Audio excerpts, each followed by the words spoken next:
Hero है वो TCS ही साबित हो रहा है। टीसीएस ने इनफैक्ट पूरे निफ्टी आईटी का भी मोड सुधारा है। पहली तिमाही के नतीजे आ चुके हैं।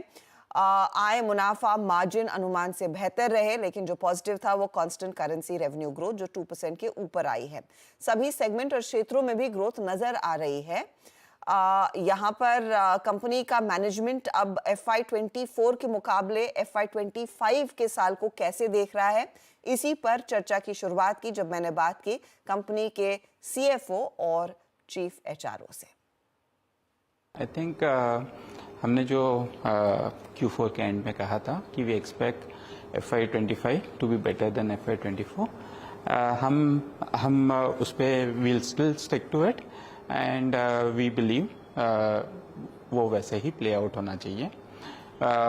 ओवरऑल सेंटिमेंट्स जबकि ज़्यादा चेंज नहीं हुए हैं जो हम पिछले 6 तिमाहियों से देखते आ रहे हैं। कस्टमर सेंटिमेंट सिमिलर है।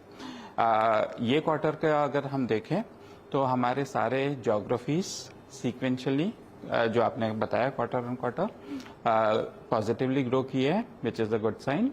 एंड सारे वर्टिकल्स एक्सेप्ट वन भी पॉजिटिव हुए सीक्वेंशियल ग्रोथ। हम एक्सपेक्ट करते हैं ये ट्रेजेक्ट्री कंटिन्यू हो, but too early to call out in terms of more from a demand perspective.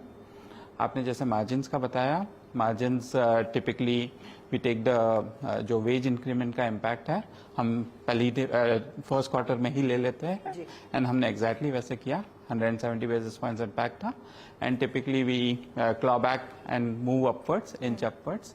हम एक्सपेक्ट करते हैं कि जैसे FY24 में किया था मार्जिन्स यहाँ से अपवर्ड होने चाहिए। तो 26% और 26% प्लस की उम्मीद होनी चाहिए। 24.7 से ऊपर जाने चाहिए। ठीक है। ये बताइए, जब आपने कहा कि सेंटिमेंट में सुधार नहीं है तो सुधार कहाँ पर आया है? क्या एग्जीक्यूशन बेहतर हुआ है या फिर जो डिस्क्रिशनरी स्पेंड्स कम हो रहे थे, नदारत थे, वो वापस लौटे हैं? I think overall deal convergence जो है बेटर हुई है। ओवरऑल कस्टमर सेंटिमेंट्स दोनों में थोड़ा थोड़ा होता है, बट जो प्रोजेक्ट पॉजेज एंड कैंसलेशन है वो ट्रेंड जो है कंटिन्यू हो रही है।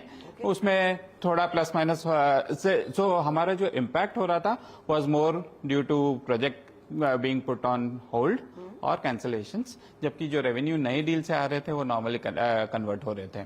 तो आई थिंक बैलेंसिंग आउट हुआ है फ्रॉम दिस क्वार्टर पर्सपेक्टिव। तो वो जो पॉज या फिर डिलेज हुए हैं प्रोजेक्ट्स में, कुछ विजिबिलिटी है समीर? वो when will they be coming forward? वही जो अनसर्टेनिटी है is difficult to call out कि आगे चल के उसमें कोई ट्रेंड में चेंज होगा या इन किस तरफ से होगा। क्योंकि जो प्रोसेस और कैंसलेशंस भी होते हैं वो बहुत छोटे उस पे होते हैं specific projects, but at a broad based level which have been impacting. अच्छा, मार्जिन्स पे ये जो एक्सपेक्टेशन थी कि ऑफ कोर्स वो वेज हिट आएगा, but you paused it at 2.7, तो वो एक्स्ट्रा 20 बेसिस पॉइंट का लीवर कहाँ से आया है? क्या सब कॉन्ट्रैक्टिंग कॉस्ट कम हुए हैं?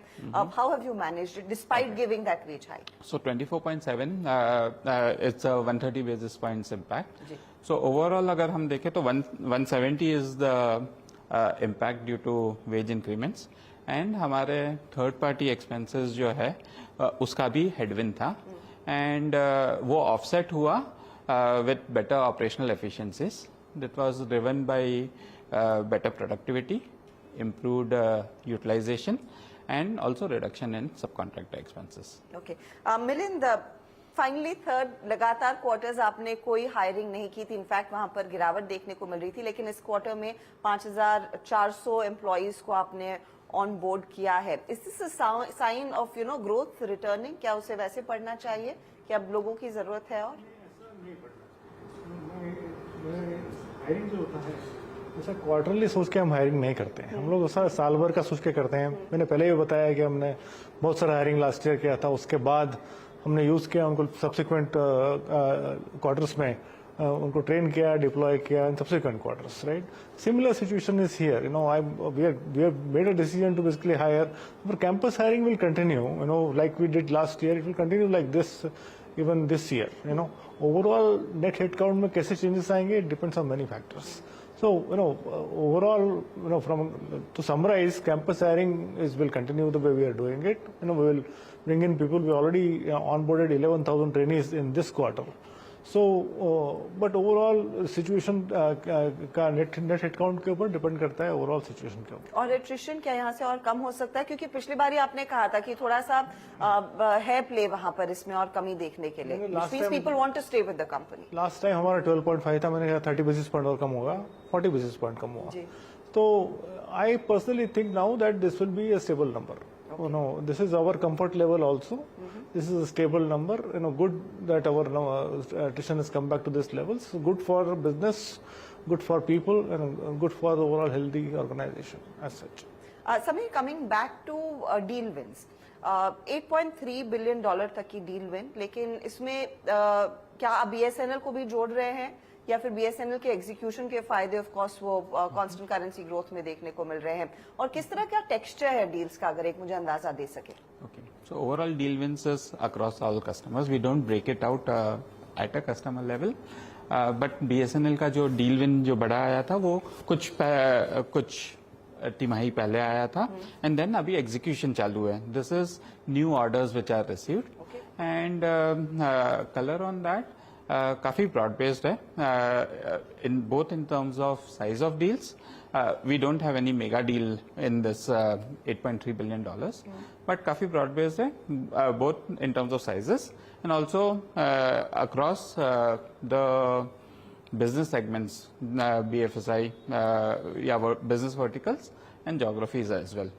तो लास्ट टाइम आपने मेंशन किया था that high tech, telecom and insurance were kind of weak, you are cautious rather on that. वहां पर अब इम्प्रूवमेंट देखने को मिला है क्या? Customer sentiment has improved? Okay, so अगर हमारा Q1 का रेवेन्यू देखें, CMI continues to have the pressure, it is sequentially also negative, and overall अगर देखें so technology services, CMI and to an extent BFSI is where the pressure was persisting. Technology and CMI में I think we expect जो telecom providers हैं and tech services में we expect the trend to continue for a few quarters more. In deal wins में AI का कितना बड़ा योगदान है? क्योंकि आपने इनफैक्ट वो AI रिलेटेड एक employ scale and training programme की भी बात की, जो पेरिस में आपने एक पर्टिकुलर सेटअप किया है, तो कितना बिजनेस अब AI की तरफ से ज्यादा आ रहा है? क्लाइंट्स कितना वहां पर ज्यादा काम करना चाह रहे हैं? AI बढ़ रहा है, but it is not material that we call out revenues from it. हमने पाइपलाइन कॉल आउट की थी लास्ट टाइम, वो $900 मिलियन की थी, वो बढ़ के अभी हमारी AI पाइपलाइन $1.5 बिलियन की है.